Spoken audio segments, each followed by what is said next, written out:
tied up tomorrow and head down to Gainesville for a noon kick. So open up for any questions. Questions, press star one, and we will begin with Pat Dooley of the Gainesville Sun. Obviously, when you first got the job at South Carolina, you recruited Colin Hill, and then were able to get him eventually back there. I mean, what did you see from him for the first game, and what was that like to be able to get him back to South Carolina?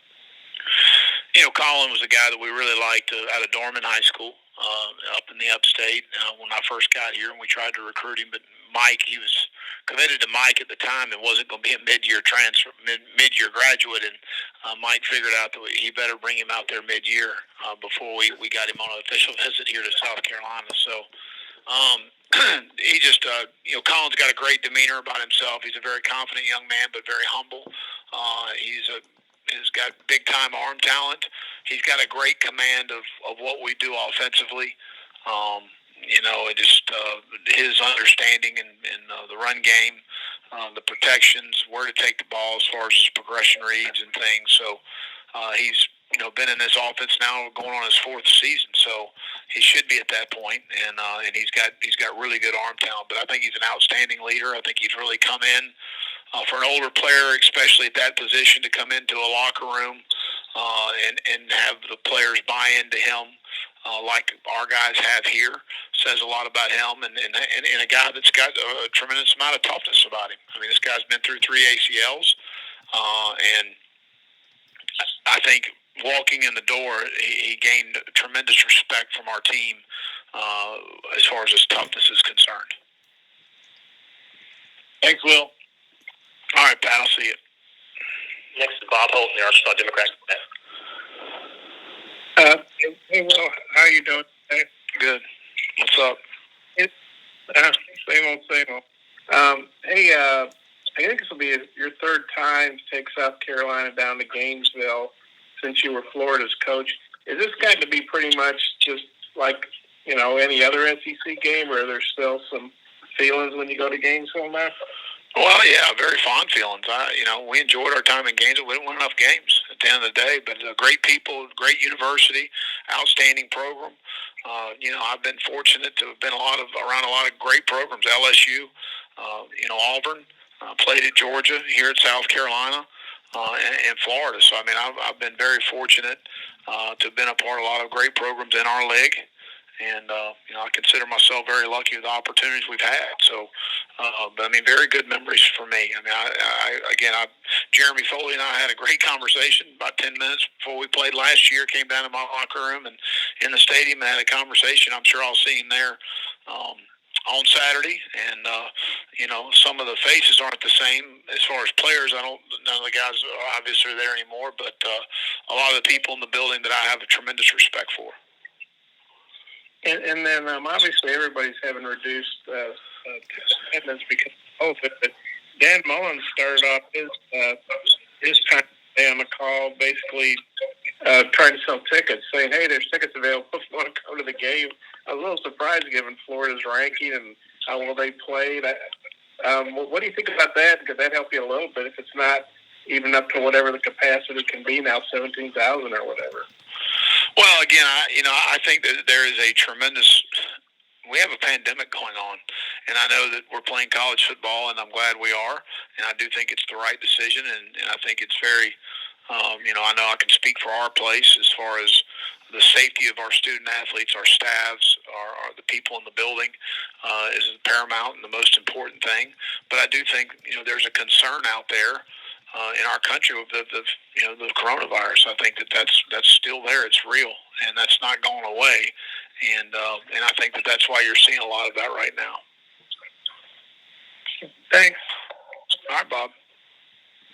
Next is David Cloninger, the Posting Courier. Howdy, Will. How did Israel and Jamar Brown look at practice today? They're all looking good. And nobody else injured, opt out, would miss the game for any other reason for Saturday? We're all good. Thanks. We'll try Steve Moulton again at WZZN. Hey, Coach, I hope you got me. Yeah, I can see you here. What's up? I appreciate the time. was hoping you could speak to what you've seen progression-wise out of Kyle Trask from last year to this year. Well, there's just one game, and he played really well. I've been, number one, you got to be, I don't know Kyle personally, but you got to be impressed with him as a young man, of sticking it out and battling through it, and obviously a guy that's got some ability and some belief in himself, and said, if I'll get my opportunity, I'm going to make it count. He got his opportunity, and one man's misfortune's another man's opportunity. He took advantage of it. So obviously has a good mental disposition about himself, obviously some tough mental toughness to be able to do that. So, but again, I think that he's very accurate with the football. In my opinion, I just watching him over the last 2 seasons, he is very good in pocket presence. He buys time for himself. He's a big man. He's 6'5", 240. He moves around well, but he does a really good job of buying time in the pocket, of evading the rush, of feeling the rush, moving his feet, buying time, and he's always got his eyes downfield. And that's the one thing you saw in the Saturday's game, which was no different than before. He does a really good job of creating what I call off-rhythm plays, where in man coverage you got to cover him twice, in zone coverage you got to stay in coverage, and taking the ball where he needs to. And several times before half, he checks it down to the back, and Ole Miss is playing in zone coverage and creating space for some really good guys in space like Pierce and Davis and Wright, and those guys they got in the backfield. So I just think he has a very good command of the offense. I think he runs the offense extremely well. I think he has arm talent to make all the throws he needs to make, and he's got a very good understanding and a very good supporting cast. He's also got 4 seniors on the offensive line. I think he had 1 sack maybe, and that was a covered sack as much as anything. I mean, he held the ball for a while, but you got a guy like Kyle Pitts out there, and then Grimes is a bigger receiver, and Tony's a kind of guy that can do some different things, and Copeland's a tough cover. So I mean, they got some young guys coming, Henderson in that group. But now again, I just think he's an overall a really good football player, a really good quarterback. I think he's got the mental and the physical traits that you want to have at the position. And, Coach, with all the talk of Colin Hill, I'm curious how Ryan Helinski's taken to his new role in your team now, Coach. Ryan's been great. Ryan is, he and I had a very good conversation last week about where he is and what he needs to do to continue to improve. And that's the one thing that the first thing Coach Bobo will tell you is the improvement he made in training camp from practice 1 to when we made the decision. And he made it a very difficult decision. He did some really good things. In our first scrimmage, he was our player of the scrimmage. I mean, he was really good, and he had a very good camp. He improved tremendously. He's started to understand the system well in the run game and the passing game. He's cleaned up some things fundamentally that Mike wanted him to work on, and he has worked extremely hard. And in practice, he's getting a lot of reps. As far as with our offense and things, so he's been outstanding.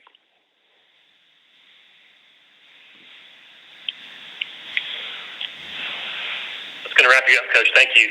All right, have a good one.